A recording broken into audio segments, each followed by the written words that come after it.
ISKCON bridge અકસ્માત કેસના મામલે મહત્વના સમાચાર મળી રહ્યા છે। કેસની ટ્રાયલ શરૂ થતા સાથે જ સાક્ષીની તબિયત લથડી છે। કોર્ટમાં જુબાની આપવા બોલાવેલા સાક્ષીની તબિયત લથડી છે। તો નાંદુરસ્ત તબિયતનું કારણ આપી જુબાની ન આપી શકતા સાક્ષીને કોર્ટે સવાલ કર્યો છે। શું તમે ગભરાયેલા છો? કોઈ તમને ધમકી આપી રહ્યું છે? કોર્ટ તરફથી પૂછવામાં આવ્યું છે।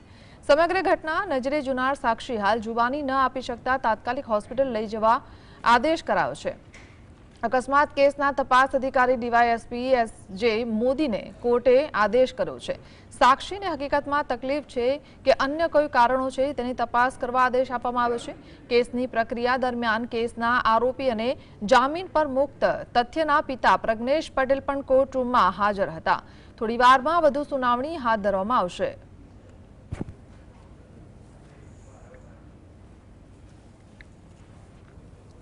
તો સાક્ષીને આજે કોર્ટમાં રજૂ કરવામાં આવ્યા હતા, પરંતુ નાંદુરસ્ત તબિયતના કારણે તેઓ કંઈ બોલી શક્યા ન હતા, જેના કારણે કોર્ટે આદેશ આપ્યો છે કે તેમની નાંદુરસ્ત તબિયત છે કે પછી અન્ય કોઈ કારણો છે તેની તપાસ કરવામાં આવે તેવું ડીવાયએસપીને કોર્ટે આદેશ કર્યો છે। સંવાદદાતા ધવલ જોડાય છે। ધવલ, શું જાણકારી આ કેસને લઈને? જી ચોક્કસથી વાત કરવામાં આવે તો સુપ્રીમ કોર્ટના આદેશમાં જે ઇસ્કોન બ્રિજ અકસ્માત કેસનો આરોપી તથ્ય પટેલ અને તેના પિતા પ્રજ્ઞેશ પટેલ ઉપર જે ટ્રાયલ છે તે શરૂ કરવામાં આવી છે અને ત્યારબાદ આજ રોજ કેસની ટ્રાયલ શરૂ થતાની સાથે જ જે સાક્ષી તપાસવાની શરૂઆત થતી હતી ત્યાં જ સાક્ષીની તબિયત છે તે લથડતી જોવા મળતી હતી। કોર્ટમાં જુબાની આપવા બોલાવેલો જે સાક્ષી હતો તેની તબિયત લથડતા તાત્કાલિક ધોરણે તેને હોસ્પિટલ લઈ જવામાં આવે છે। નાદુરસ્ત તબિયતનું જે કારણ છે તે આપીને જુબાની ન આપી શકતા કોર્ટે જે સાક્ષીને પણ સવાલ કર્યો હતો અને કહ્યું કે શું તમે ગભરાયેલા છો કે કોઈ તમને ધમકી આપી રહ્યું છે તેવો પણ પ્રશ્ન કોર્ટ દ્વારા પૂછવામાં આવ્યો છે। અને જે સાક્ષીની તપાસ થઈ રહી હતી તે સાક્ષી સમગ્ર ઘટનાને નજરે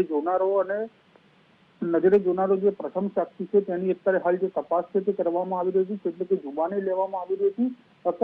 અકસ્માત કેસના જે તપાસ અધિકારી જે ડીવાયએસપી એસ.જે. મોદી છે તેને પણ કોર્ટે આદેશ કર્યો છે કે સાક્ષીને હકીકતમાં તકલીફ છે કે અન્ય કારણોસર આ પ્રકારનું જે કૃત્ય છે તે કરવામાં આવ્યું છે તેની પણ તપાસ કરવામાં આવે અને કેસની પ્રક્રિયા કેસના આરોપી જામીન ઉપર મુક્ત તથ્યના પિતા જે પ્રજ્ઞેશ પટેલ છે તે પણ આ સમગ્ર ઘટના થઈ તે સમયે કોર્ટરૂમમાં હાજર હતા અને થોડીક જ વારની અંદર આ મુદ્દે વધુ સુનાવણી છે તે હાથ ધરવામાં આવશે।